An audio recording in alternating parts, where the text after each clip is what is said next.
ডালিউড পাড়ায় কিছুদিন ধরে শোনা যাচ্ছিল ক্রিকেটের সঙ্গে যুক্ত হতে যাচ্ছেন ডালিউড কিং সাকিব খান। বাংলাদেশের প্রিমিয়ার লিগের একটি দল কিনতে যাচ্ছেন তিনি। কোনোভাবেই বিষয়টি নিশ্চিত হওয়া যাচ্ছিল না। গত বুধবার সন্ধ্যায় আনুষ্ঠানিকভাবে সাকিব খান জানালেন বিপিএলে তার দল থাকছে।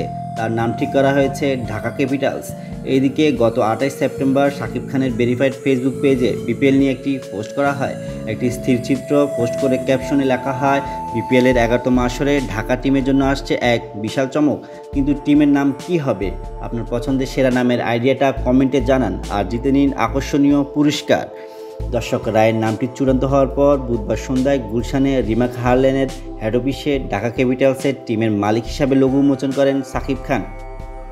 এ সময় আরও উপস্থিত ছিলেন প্রতিষ্ঠানটির নির্বাহী পরিচালক চিত্রনায়ক ইমন, ঢাকা ক্যাপিটালসের প্রধান নির্বাহী কর্মকর্তা আতিক ফাহাদ। ক্রিকেট আঙ্গনে পথ চলাটা দারুণ হবে বলে আশাবাদ করেছেন এই ডালিউড তারকা। ইন্ডিয়ান প্রিমিয়ার লিগে আইপিএলে শাহরুখ খান, প্রীতি জিন্তা, জুহি চাওলা এবং শিল্পা শেট্টির মতো তারকাদের বিভিন্ন দলের মালিকানায় দেখা গেছে। এবার বাংলাদেশেও সে চিত্র দেখা যাবে। শাহরুখ খানের মতোই তারকার পথেই যেন হাঁটলেন সাকিব খান। বিষয়টি ক্রিকেট প্রেমী ও ক্রিকেট সংশ্লিষ্ট ব্যক্তিরা বেশ ইতিবাচকভাবেই দেখছেন।